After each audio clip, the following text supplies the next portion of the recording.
Um professor de Pequim previu a reeleição de Trump, a escolha de J.D. Vance como vice e a guerra dos Estados Unidos contra o Irã em 2024, antes de qualquer um desses eventos dar sequer sinais de acontecer. O nome dele é Zhang Shueqin, um educador formado por Yale que comanda o canal Predictive History, onde usa a teoria dos jogos e padrões históricos para antecipar a geopolítica global. Mesmo atraindo o ceticismo de parte da imprensa ocidental, a tese dele é contundente. O mundo globalizado acabou de forma irreversível e o que estamos vivendo é o fim definitivo de um modelo. E é aqui que entra o grande impacto econômico global dessa previsão. Zhang argumenta que, ao ver as forças americanas presas e sangrando no Oriente Médio, os países do Golfo Pérsico vão repensar o equilíbrio de poder e se alinharão com o Irã. O resultado direto disso? O colapso do sistema do petrodólar. Se quase 1/5 do petróleo do mundo passa pelo Estreito de Hormuz e essas nações decidem que o petróleo não precisa mais ser negociado exclusivamente em moeda americana, a economia dos Estados Unidos sofrerá um golpe sem precedentes, puxando o gatilho inicial para o colapso da sua influência global. Segundo o analista, o mundo está assistindo à fundação de um sistema de comércio internacional blindado, projetado especificamente para esvaziar o poder do dólar americano. O gatilho para essa mudança não foi disparado recentemente, mas em 2022, quando os Estados Unidos e a Europa decidiram confiscar cerca de 300 bilhões de dólares em reservas internacionais do Banco Central da Rússia. Eles quebraram a regra de ouro do capitalismo global, a inviolabilidade das reservas soberanas. Zhang prevê que esse evento gerou um choque psicológico irreversível nos países produtores de energia, especialmente no Conselho de Cooperação do Golfo. Nações como a Arábia Saudita e os Emirados Árabes Unidos perceberam subitamente que a sua própria riqueza, estacionada em bancos de Nova York ou Londres, poderia ser bloqueada do dia para a noite por uma simples canetada política.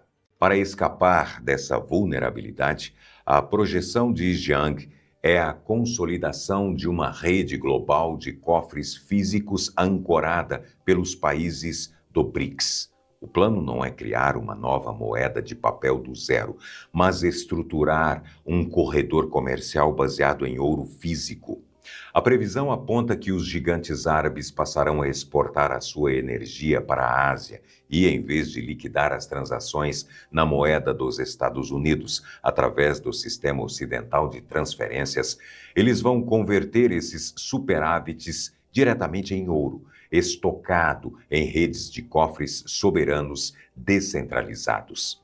A cadeia causal dessa previsão altera a balança de poder do planeta. Se um país árabe vende petróleo para Pequim e recebe o pagamento em ouro físico ou moedas locais lastreadas em commodities reais, o governo americano perde a sua principal ferramenta de coerção política, a sanção financeira. Zhang prevê que a fuga do dólar deixará de ser uma teoria econômica de nicho para se tornar uma infraestrutura tangível, drenando a capacidade de Washington de financiar o próprio déficit, ditando as regras do comércio global. No podcast da Grande Eurásia, Zhang Shueqin explica que os eventos recentes forçaram o mundo multipolar a acelerar os mecanismos de sobrevivência econômica longe das mãos do Ocidente. The Americans are stuck because of the petrodollar, where if they leave, these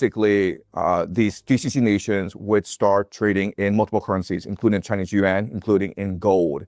And so this would collapse the American economy because they're so dependent on investment from the GCC nations. Ao tentar isolar financeiramente um adversário primário, congelando os 300 bilhões de dólares, o sistema financeiro ocidental alertou todos os outros competidores. E a resposta, como aponta a previsão, será o retorno prático ao metal que regeu a humanidade por milênios.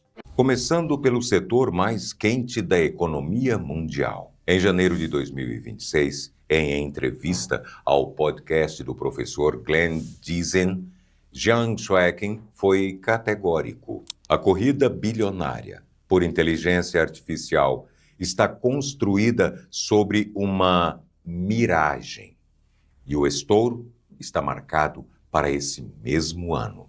Para você ter uma ideia do tamanho desse problema, a NVIDIA, que é a empresa que fabrica os chips do coração do boom de IA, virou a primeira empresa da história a ultrapassar 5 trilhões de dólares de valor de mercado em outubro de 2025. Sozinha, ela representa cerca de 7% de todo o S&P 500, que é o índice com as 500 maiores empresas da Bolsa Americana.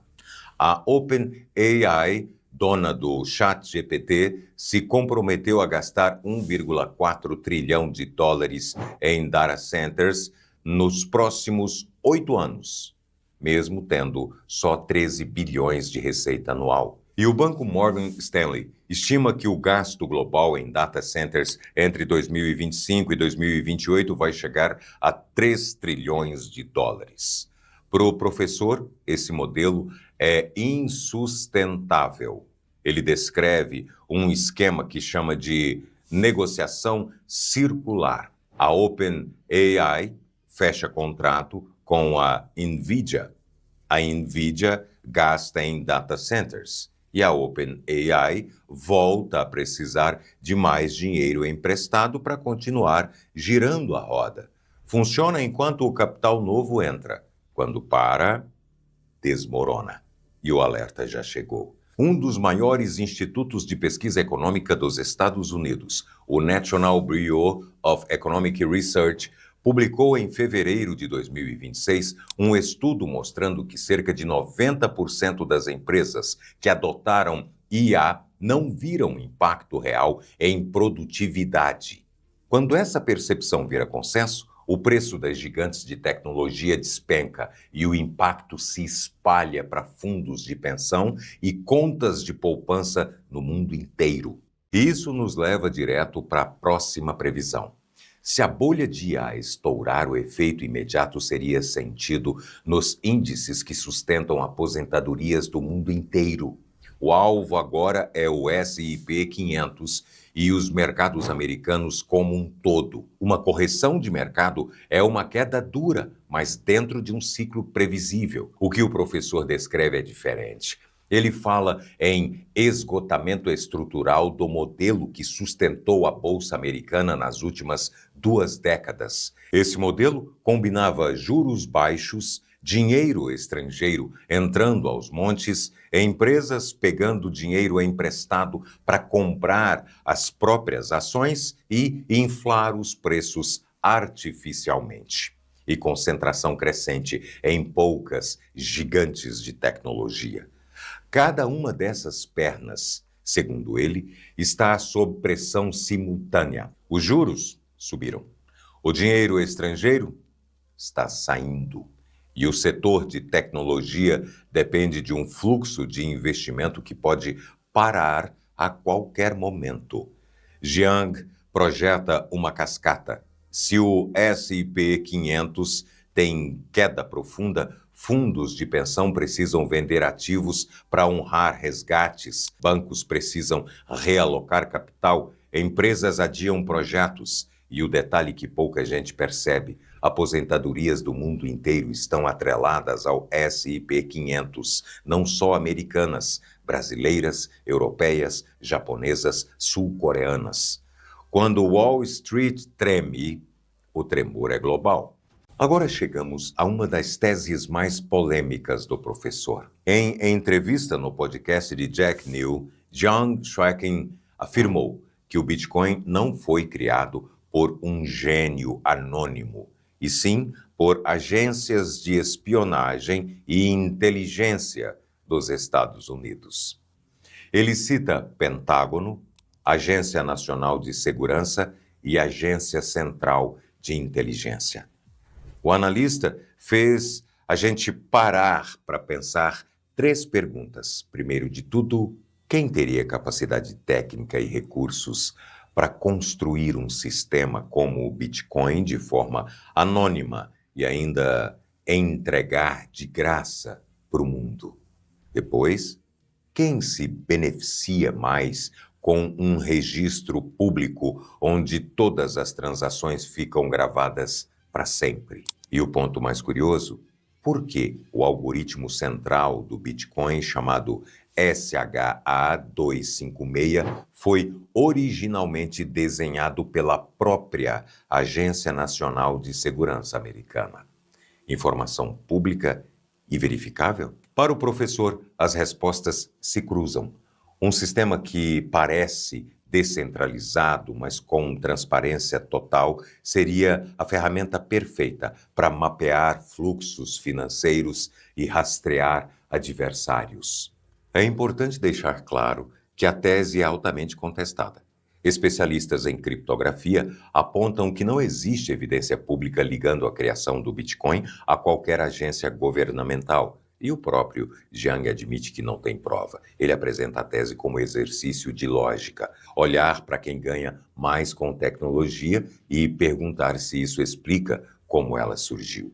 Se a política está se fragmentando, a economia segue o mesmo caminho. A era do livre comércio global, onde uma empresa produzia onde era mais barato e vendia para quem pagasse mais, está sendo substituída pelo que Jiang chama de sistemas mercantis. Em outras palavras, blocos comerciais fechados e altamente competitivos entre si. Isso já saiu do papel. Os Estados Unidos impuseram tarifas altíssimas contra a China e estão pagando para trazer fábricas de volta para o seu território. A União Europeia cria regras pesadas para reduzir a dependência de componentes asiáticos. Enquanto isso, a China fortalece seus laços com o BRICS e constrói rotas de comércio independentes. Jiang argumenta que esse processo não tem volta. A era em que tudo era produzido na China e vendido no Ocidente está terminando. O que vem no lugar são blocos regionais que tentam ser autossuficientes em recursos estratégicos, semicondutores, energia,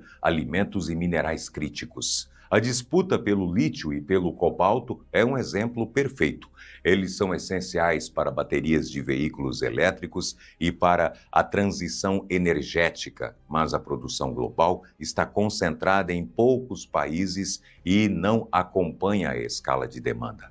Jiang vê recursos físicos como esses se tornando a verdadeira moeda de poder geopolítico do futuro, não apenas itens de comércio. Uma das previsões mais contra-intuitivas de Jiang é que a urbanização, o grande motor do desenvolvimento das últimas décadas, pode inverter. Ele acredita que, em um mundo de cadeias de suprimento quebradas e crises energéticas recorrentes, as cidades vão perder grande parte da sua relevância. A previsão dele é direta. Jovens vão precisar voltar ao campo e aprender habilidades práticas, produção de alimentos, trabalho manual, conhecimento de terra. Numa das suas aulas que viralizou, ele disse aos seus alunos: nada mais de negociar criptomoedas. Aprenda a tirar leite de uma vaca ou cultivar comida. Faça algo útil para a sua vida. Parece radical,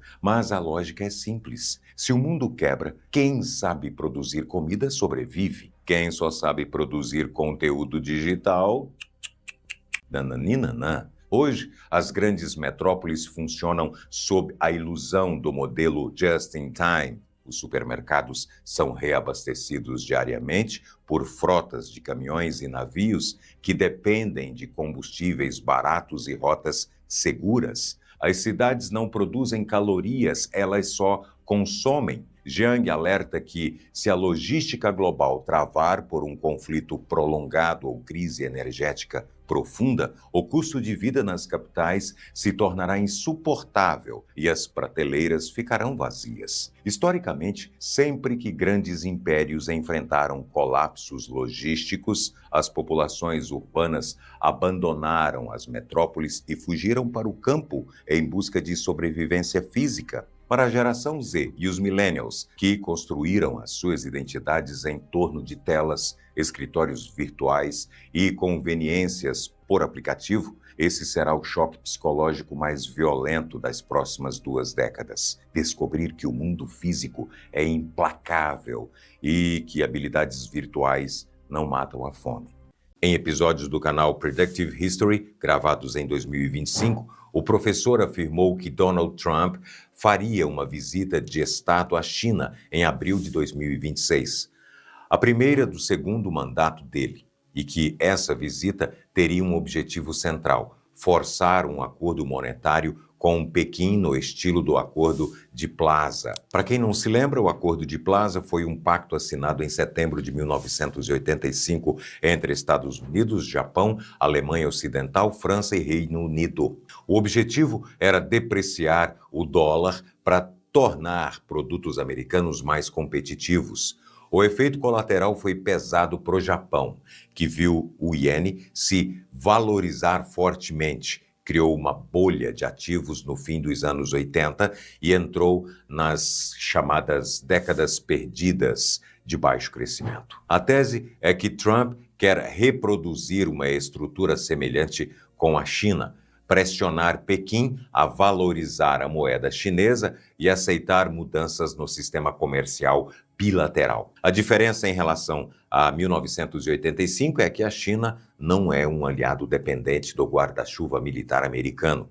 É uma potência rival com sua própria agenda. A previsão chamou atenção porque foi feita meses antes de qualquer notícia oficial sobre a visita. Para o professor, o resultado dessa cúpula vai definir o tom da próxima década. Se houver acordo, o dólar ganha sobrevida. Se não houver, o caminho para uma divisão monetária global se acelera.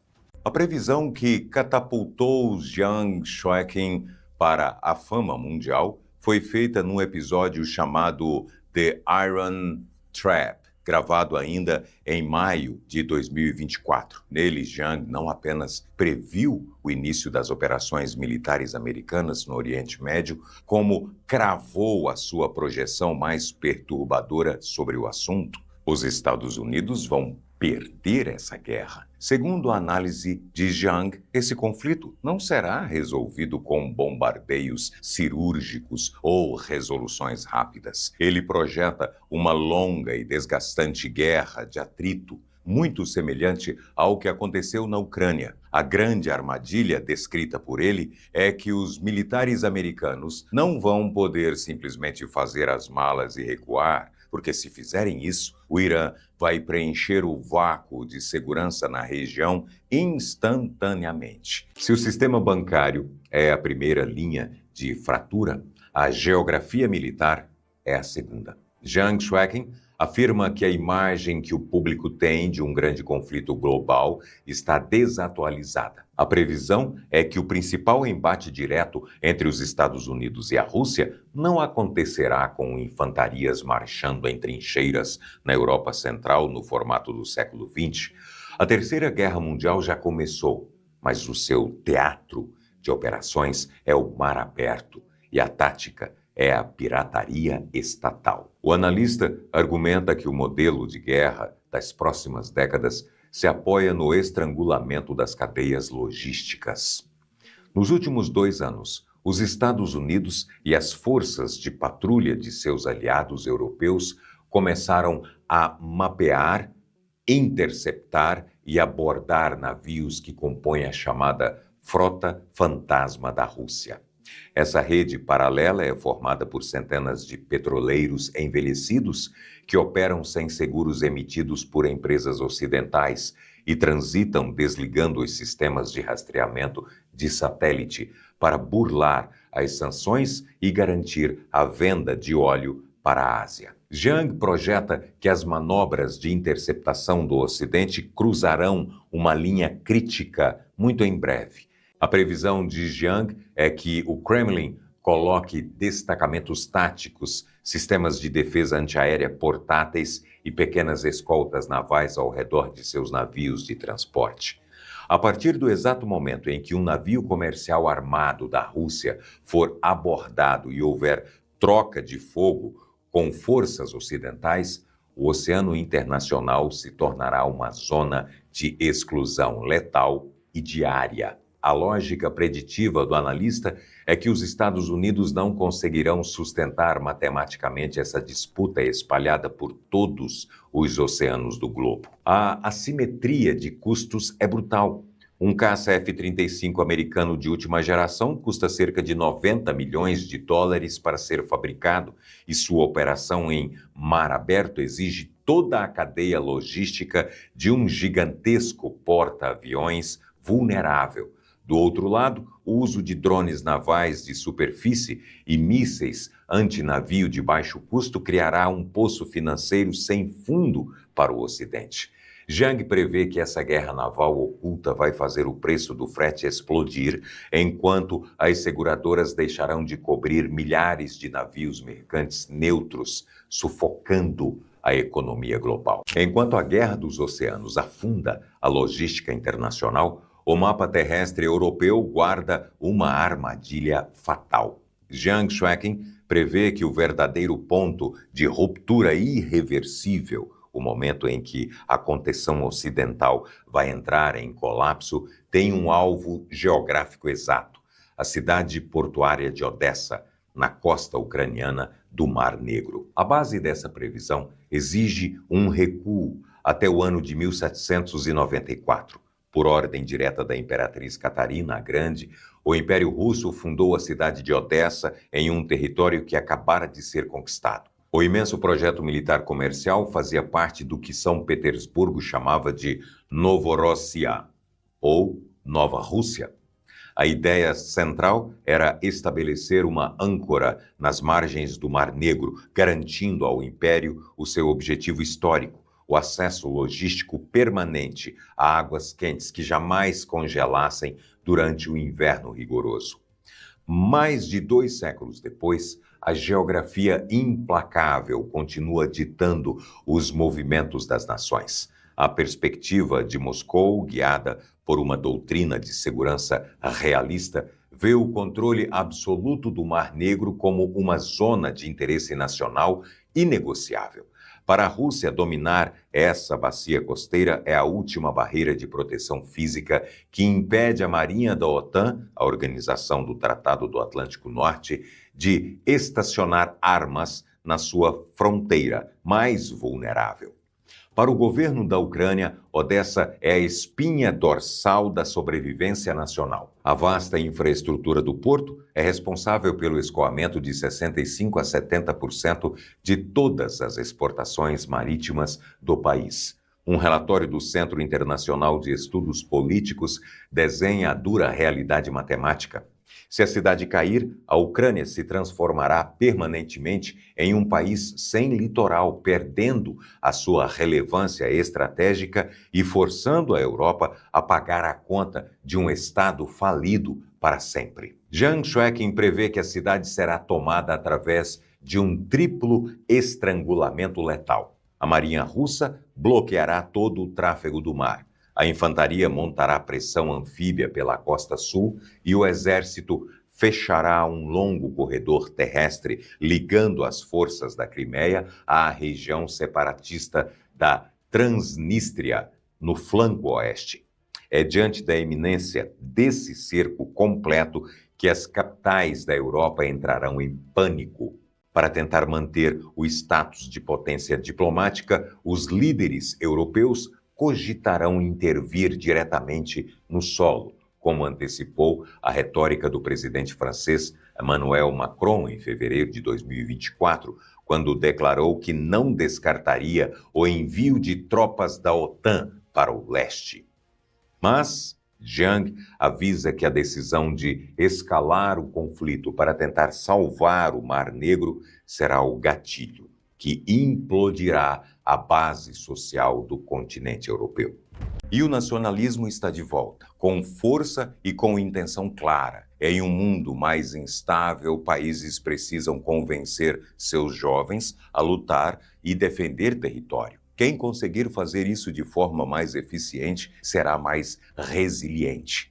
Essa previsão é a que tem mais evidências concretas já em andamento. A Alemanha aumentou um pacote de investimento militar sem precedentes desde a reunificação. O Japão abandonou décadas de pacifismo constitucional e está expandindo suas forças de defesa.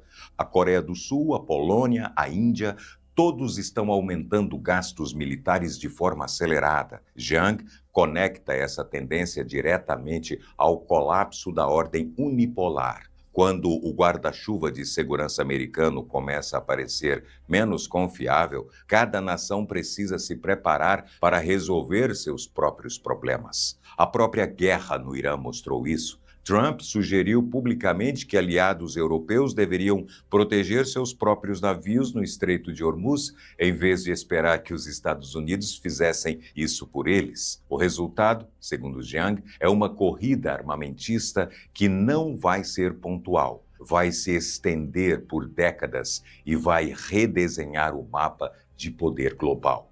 Quando a gente pensa na vulnerabilidade dos países do Golfo Pérsico, a primeira coisa que vem à cabeça é o petróleo. Mas o professor Jiang tem outra leitura, bem mais perturbadora.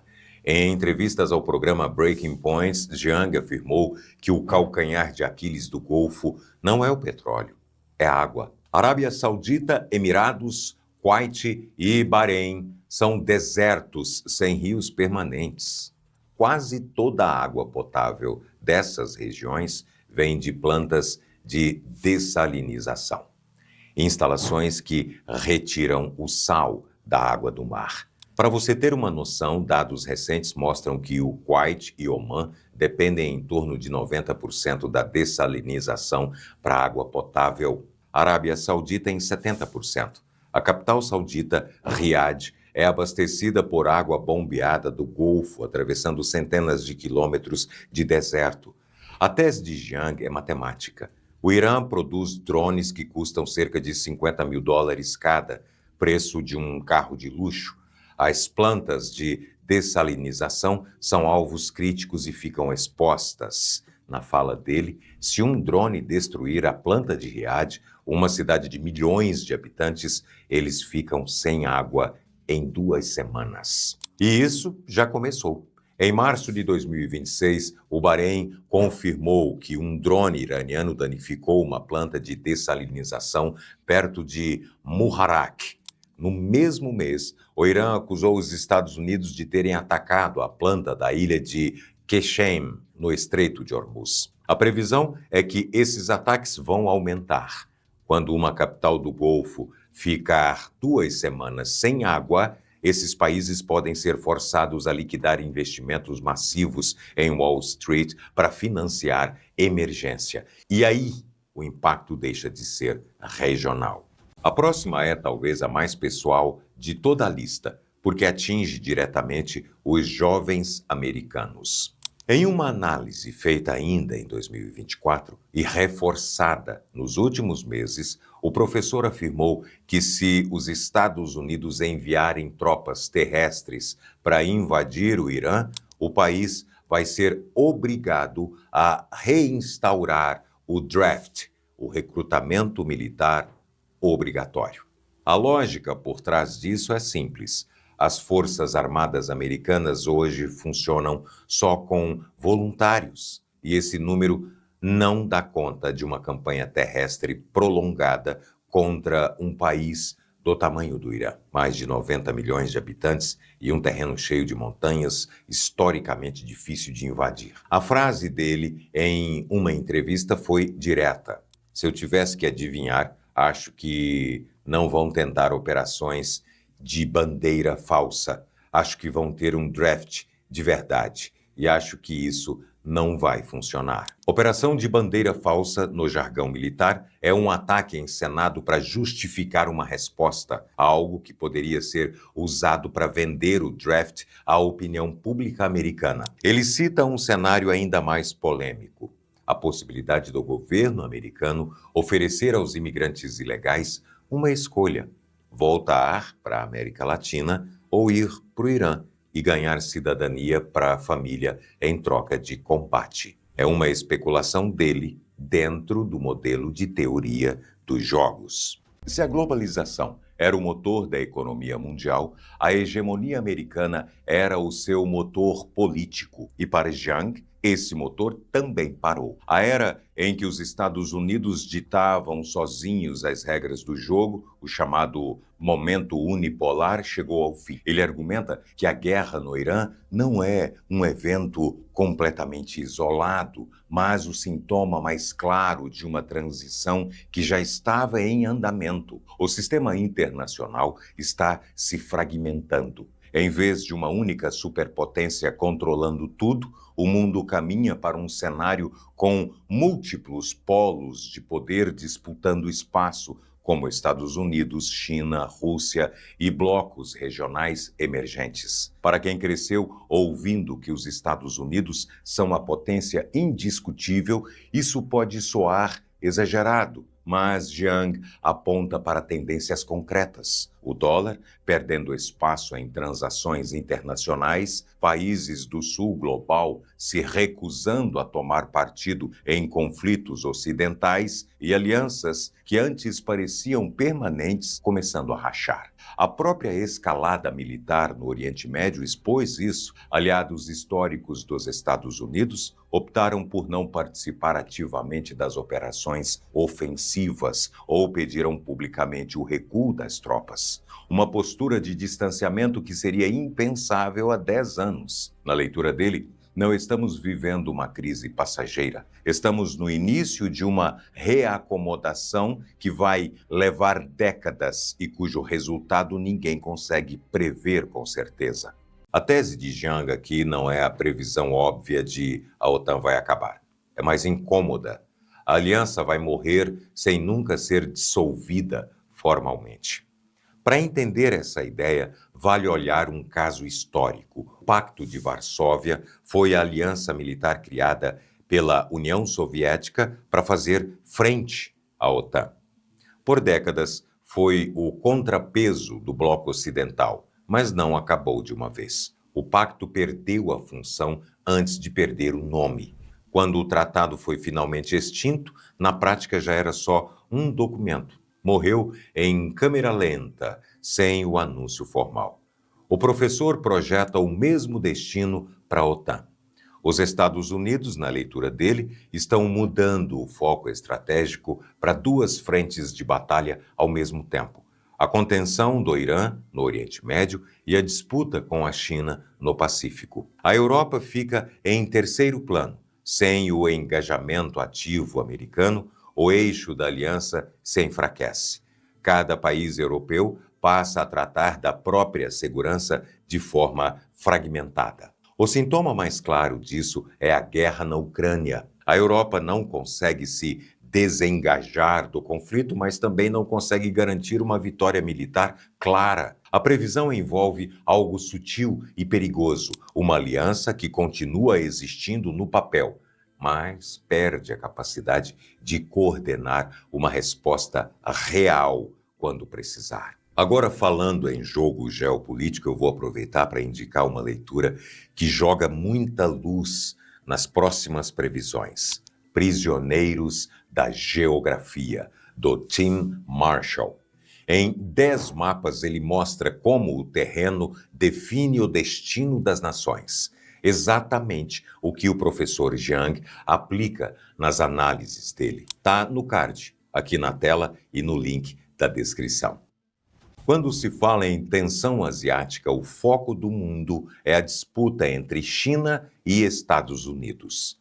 Mas, em um podcast gravado em janeiro de 2026, o professor apontou um eixo diferente, que considera mais perigoso no curto prazo a rivalidade crescente entre China e Japão. O estopim, segundo ele, foi uma fala da primeira-ministra japonesa Sanae Takaichi. Em 7 de novembro de 2025, no parlamento japonês, ela afirmou que um bloqueio naval chinês a Taiwan constituiria uma situação que ameaça a sobrevivência do Japão.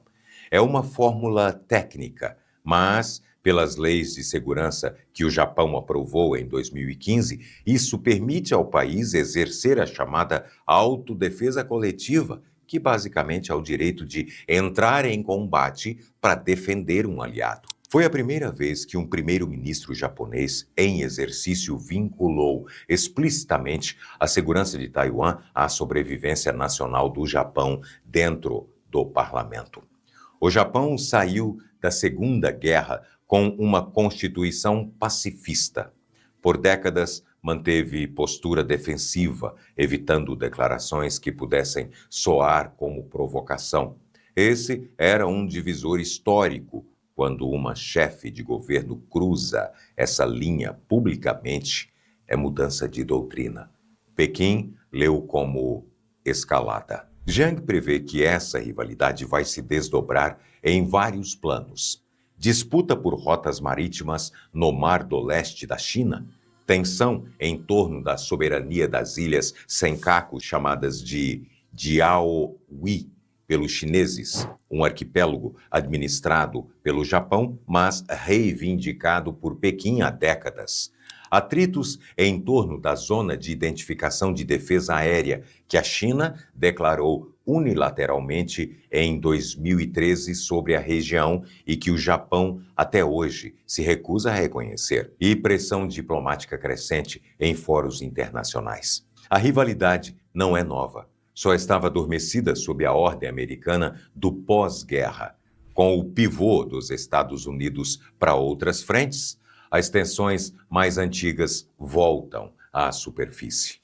O lar de 24 milhões de habitantes e centro da produção global de semicondutores, Taiwan, tem sido tratada por anos como a grande linha vermelha intocável da geopolítica ocidental. Para lidar com a reivindicação do governo da China sobre a ilha, os Estados Unidos passaram décadas operando sob uma doutrina de ambiguidade estratégica. Essa política significa que Washington sempre forneceu um fluxo contínuo de armas pesadas e financiamento para as defesas da ilha, mas o Pentágono sempre se recusou a confirmar oficialmente se mandaria as suas próprias tropas em caso de um bloqueio naval ou invasão ordenados por Pequim. A previsão de Jiang estilhaça essa narrativa.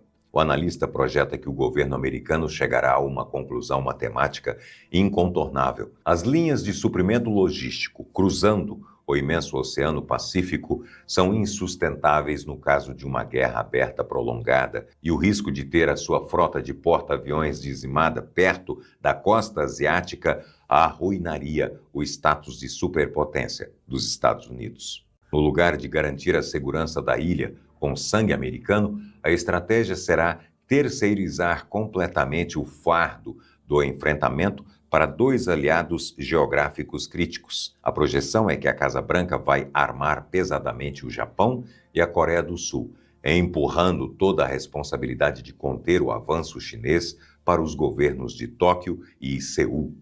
O plano é cimentar de vez a chamada primeira cadeia de ilhas, transformando o eixo japonês e sul-coreano na principal barreira bélica do Indo-Pacífico. Os indícios dessa transição já operam na realidade. O Japão abandonou publicamente a sua doutrina pacífica das últimas décadas, dobrando o orçamento das suas forças de autodefesa e comprando sistemas de mísseis de contra-ataque. Enquanto o Japão e a Coreia do Sul se preparam para atuar como escudos humanos do império, as empreiteiras de defesa americanas faturarão bilhões de dólares em contratos de jatos invisíveis e radares navais. Tudo vendido confortavelmente longe da zona de conflito. Jiang conclui que Taiwan será lentamente deixada à própria sorte, engolida por um reposicionamento brutal, onde o sacrifício de aliados menores é o único meio de preservar as fronteiras reais da América. Se as guerras por recursos atingirem primeiro as regiões mais vulneráveis, o efeito colateral imediato é a migração. Jiang prevê que populações inteiras do hemisfério sul vão se deslocar em direção à Europa e à América do Norte em números infinitamente maiores do que os que já estamos vendo. Ele argumenta que as crises de hoje, ondas de migração no Mediterrâneo, caravanas na fronteira dos Estados Unidos, tensões na Europa com imigrantes, são apenas o ensaio geral. Num cenário de colapso agrícola em partes da África e de escassez hídrica profunda no Oriente Médio, os fluxos migratórios podem atingir uma escala brutal. O problema central aqui é infraestrutural. O estado de bem-estar social europeu, com saúde pública gratuita, seguro-desemprego e previdência forte, foi desenhado no pós-guerra para populações nativas, estáveis e com pleno emprego. Ele depende de um motor econômico girando rápido para se sustentar, se a Europa, que já sofre com o envelhecimento de sua própria população e estagnação econômica, receber dezenas de milhões de novos dependentes sem formação técnica imediata, o sistema simplesmente irá à falência matemática. Hospitais, escolas e programas de habitação não suportarão o volume de demanda. O efeito nos países de destino, segundo Jiang, será a ruptura do tecido social. Essa pressão vai gerar o aumento vertiginoso da xenofobia, polarização violenta nas ruas e a ascensão de governos dispostos a fazer qualquer coisa para proteger o que restou de sua riqueza. As fronteiras que antes eram pontes de turismo correm o risco real de se transformarem em zonas pesadamente militarizadas. A projeção estrutural do analista aponta que a tentativa desesperada de intervir em Odessa vai colidir com uma barreira intransponível dentro da própria Europa. Os impostos multibilionários cobrados dos cidadãos europeus compram modernos sistemas de defesa aérea, drones e tanques pesados. O que esse orçamento gigante não pode resolver é a ausência aguda de material humano. As forças armadas dos países ricos da Europa passarão as últimas 3 décadas sob um modelo de desmilitarização civil. Os exércitos foram reduzidos a continentes altamente especializados para missões rápidas de paz em regiões em desenvolvimento. Hoje, a poderosa Alemanha enfrenta um vazio alarmante em seus quartéis, operando com pouco mais de 180 mil militares de carreira ativa. Esse número é estatisticamente irrelevante quando o cenário envolve estabilizar grandes extensões territoriais contra a artilharia russa. Jiang prevê que a alta burocracia do Estado não terá outra alternativa logística senão empurrar a obrigação militar de volta para a população civil, forçando o retorno do alistamento obrigatório. O terreno legal para isso já está preparado. Conforme noticiou a agência Lusa, publicada no jornal Observador, o governo alemão aprovou recentemente um plano de modernização permitindo expandir a tropa para 260 mil soldados. Mas a previsão central de Jiang é contundente. Essa convocação forçada vai acender o pavio de uma rebelião em massa da juventude europeia, paralisando a infraestrutura das principais capitais. A prova prática de que a previsão tem base factual ocorreu recentemente. Como documentado pelo jornal Morning Star, 45 mil estudantes secundaristas abandonaram as salas de aula e tomaram o centro de 150 cidades espalhadas pela Alemanha, reagindo ferozmente às propostas de conscrição. O choque social foi perfeitamente capturado nas faixas erguidas pelos adolescentes. Os ricos querem a guerra, a juventude quer um futuro. O cenário previsto pelo analista é de um colapso administrativo sem precedentes, provocado pelas lideranças no poder. A geração criada sob a abundância do estado de bem-estar social que hoje lida com a hiperinflação, salários estagnados e mercado imobiliário inacessível, recusará frontalmente qualquer notificação governamental de alistamento. Quando milhares de jovens se recusarem a comparecer, o Estado europeu terá de direcionar suas forças policiais para prender desertores em massa, cortar benefícios e caçar estudantes dentro de casa. Os tribunais locais ficarão entupidos, as universidades vão parar e a economia interna mergulhará em greves severas. Jiang prevê que as elites ocidentais vão perder o controle de suas próprias nações, muito antes de conseguirem despachar um único regimento completo para a linha de frente. Você acha que essa implosão da Europa muda o jogo para o resto do mundo? Jiang não poupa o Ocidente.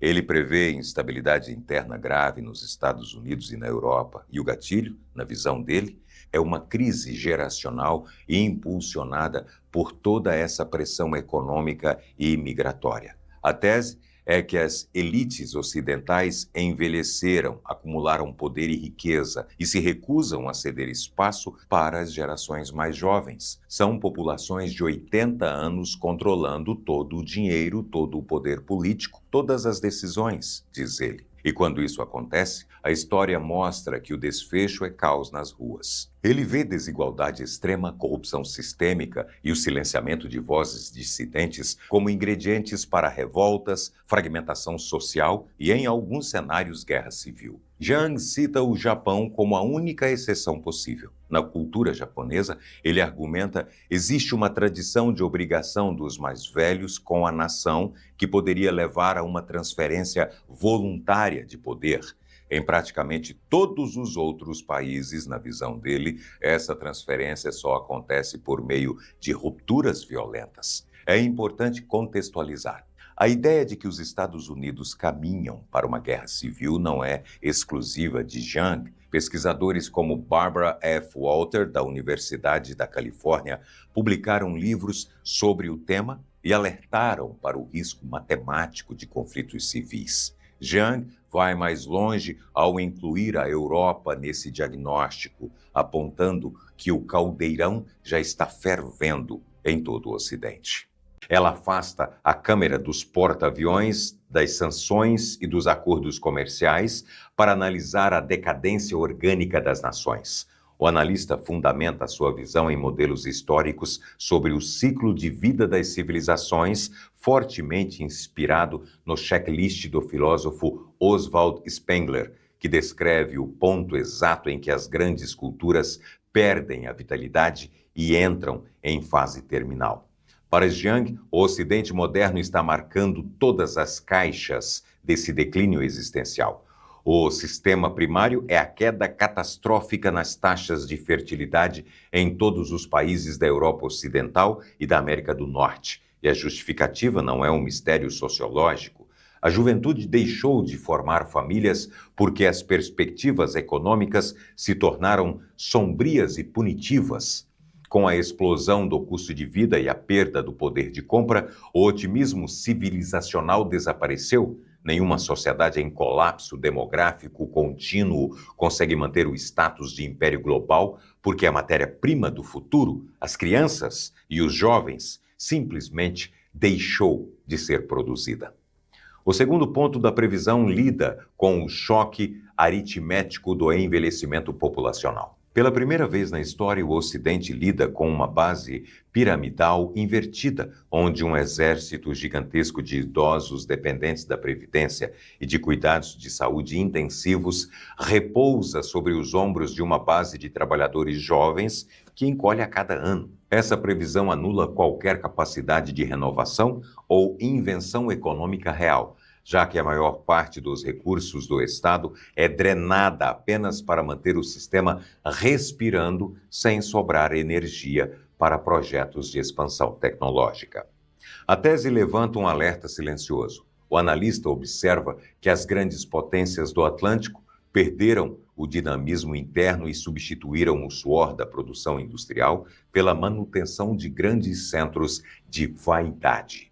The empire has made America an extremely corrupt and lazy place where young people aren't able to contribute effectively to the economy. The problem isn't the lack of manufacturing jobs. There are lots of manufacturing jobs in America. The problem is you don't have young people in America who want to work these blue-collar jobs.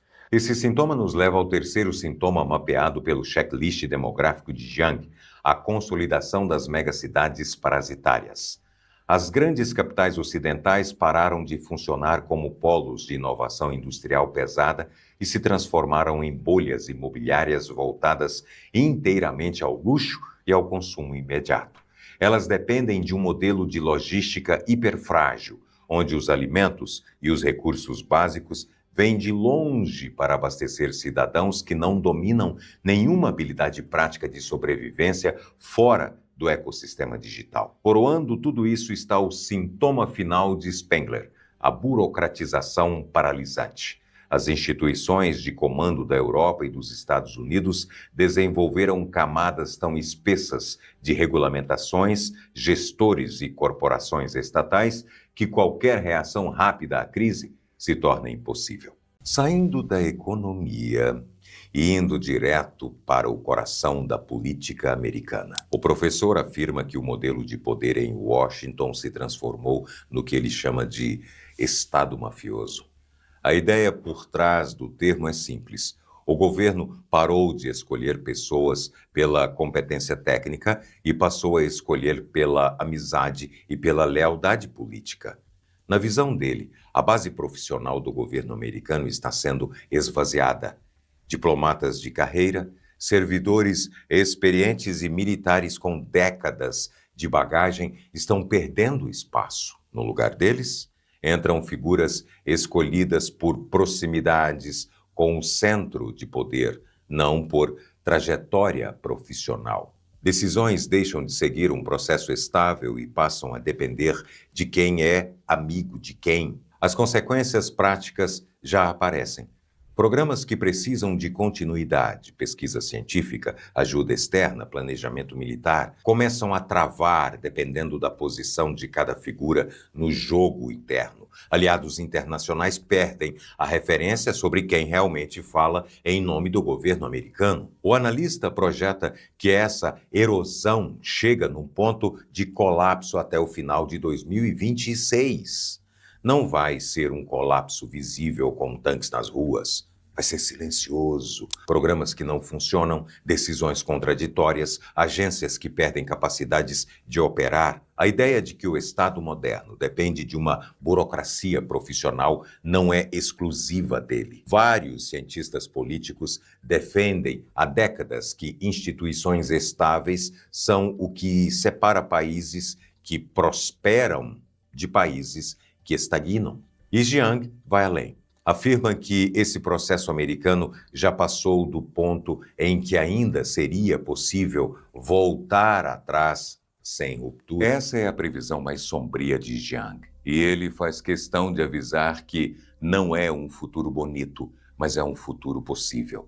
Sem acesso a petróleo barato e com cadeias de suprimento fragmentadas, alguns países podem regredir a formas de organização que pareciam superadas. A frase mais impactante dele sobre o assunto é a seguinte: durante a maior parte da história humana, seres humanos foram a energia barata. Se você não tem acesso a petróleo, vai escravizar pessoas. Ele argumenta que guerras por água, comida e energia vão se tornar o principal motor de conflitos nos próximos 20 anos, especialmente em regiões da África, do Sudeste Asiático e no Oriente Médio. É uma visão extrema, mas o risco de regressão existe e Jiang não é o único a alertar para isso. A fartura de energia fóssil nos últimos 2 séculos foi uma exceção, não a regra. Um exemplo que ele usa com frequência é o Estreito de Hormuz. 1/5 de todo o petróleo do mundo passa por ali. Basta um conflito para que os preços disparem.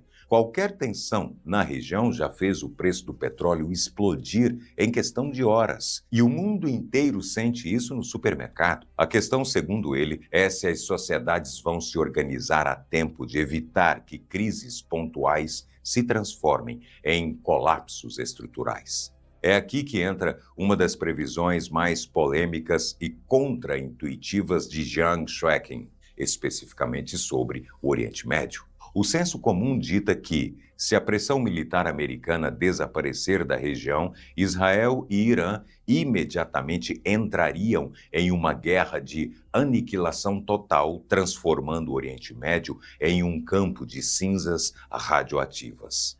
Mas a história preditiva de Jiang aponta para um caminho incrivelmente pragmático. Na visão dele, os governos desses dois países, ao se depararem frente a frente sem interferências externas, olhariam para os custos de um extermínio mútuo e chegariam à conclusão de que isso não beneficia ninguém. A geopolítica fria não é movida por ideologia televisionada, ela é movida por sobrevivência. Israel não tem interesse demográfico, territorial ou financeiro em invadir e ocupar as vastas montanhas da Pérsia. O Irã, por sua vez, reconheceria que o custo de tentar varrer Israel do mapa destruiria sua própria infraestrutura e sua busca por se consolidar como potência estável. A solução prevista por Jiang, eles dividiriam o Oriente Médio como um tabuleiro de xadrez em esferas de influência intocáveis. O Irã controlaria as rotas comerciais, os recursos energéticos e os movimentos logísticos do Golfo Pérsico. Israel, livre da ameaça direta de extermínio, consolidaria uma hegemonia incontestável na região do Levante. Jiang ainda lembra de um fator histórico frequentemente ignorado. Na antiguidade, antes das rupturas religiosas modernas, persas e judeus possuíam um longo histórico de tolerância e convivência pacífica. Ao invés do fim do mundo, a ausência de intervenção ocidental forçaria inimigos jurados a assinarem acordos de coexistência pautados exclusivamente pelo mais frio instinto de preservação. Esse canal existe porque tem gente que apoia pelo clube de membros. Agora, a previsão mais perturbadora de Jiang não é sobre guerras ou migrações. É sobre o modelo político que ele acredita que vai dominar o futuro. Ele chama de tecnomarxismo. Nações que possuem recursos suficientes vão usar inteligência artificial para controlar suas populações de forma permanente. O conceito funciona bem assim. Em vez de dinheiro como moeda de troca, governos criam sistemas de tokens digitais. Você trabalha, recebe tokens e esses tokens determinam seu acesso a serviços, moradia, alimentação. A inteligência artificial gerencia tudo, desde a distribuição de recursos até o monitoramento de comportamento. Quem está no topo da pirâmide mantém liberdade. Quem está na base se torna, nas palavras dele, servo ou escravo. O que torna essa previsão especialmente incômoda é que partes desse modelo já existem. A China já opera sistemas regionais de monitoramento de comportamento que distribuem recompensas e punições com base em dados. O chamado Sistema de Crédito Social, que ainda está em expansão e tem alcance variável. O reconhecimento facial por inteligência artificial já está implantado em dezenas de cidades ao redor do mundo, de Londres a Dubai. Empresas privadas já usam algoritmos obscuros para determinar quem recebe crédito, emprego ou plano de saúde. Jiang argumenta que o próximo passo é a fusão desses sistemas com o poder do Estado. Quando um governo tem acesso à vigilância em tempo real, capacidade de processamento por inteligência artificial e controle sobre a distribuição de recursos básicos, ele não precisa de força bruta para manter o poder. Ele só precisa desligar o seu acesso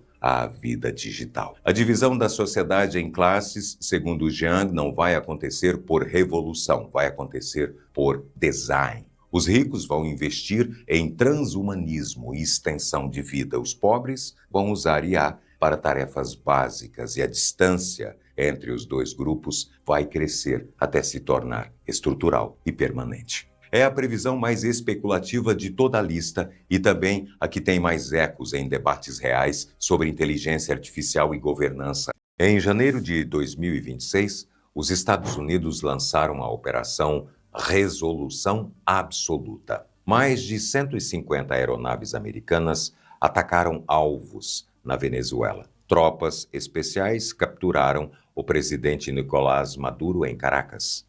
Ele foi levado para Nova York e indiciado por narcoterrorismo. A vice-presidente Delcy Rodrigues assumiu como interina. A versão oficial fala em combate ao narcotráfico, Mas o professor tem outra leitura. Em entrevista ao podcast Greater Eurasia, Jean cravou: o ataque não foi pelo petróleo. Os Estados Unidos não vão investir dezenas de bilhões para modernizar a infraestrutura petroleira de lá. O alvo é outro. A tese é que a operação serve para estrangular o acesso da China a recursos sul-americanos, o chamado Triângulo do Lítio, Argentina, Bolívia e Chile. Concentra cerca de 60% das reservas globais de lítio. A região tem ainda 40% das reservas mundiais de cobre. E o Brasil tem a terceira maior reserva mundial de terras raras, materiais essenciais para a fabricação de chips e baterias. Em 2023, a China comprou 34% de todas as exportações minerais da América Latina. Em novembro de 2025, o governo Trump publicou uma nova estratégia de segurança nacional que ressuscitou a doutrina Monroe. Para quem não lembra das aulas de história, esse é aquele princípio do século XIX que tratava a América Latina como zona de influência exclusiva dos Estados Unidos. Para o professor, a captura de Maduro é só o começo. A próxima década vai transformar a América Latina no novo campo de batalha entre Ocidente e China. E o Brasil, queira ou não, vai ter que se posicionar. A conclusão preditiva do analista é fria e matemática. Um governo pode imprimir trilhões de dólares do nada para tentar mascarar a sua falência financeira e pode construir porta-aviões cada vez mais caros para patrulhar oceanos distantes. Mas nenhum banco central do planeta possui a tecnologia ou o poder para imprimir juventude, imprimir natalidade e devolver a vitalidade estrutural de um povo que já desistiu do próprio futuro. O colapso final do modelo unipolar não virá por bombas inimigas, mas pela morte natural e demográfica de suas próprias fundações.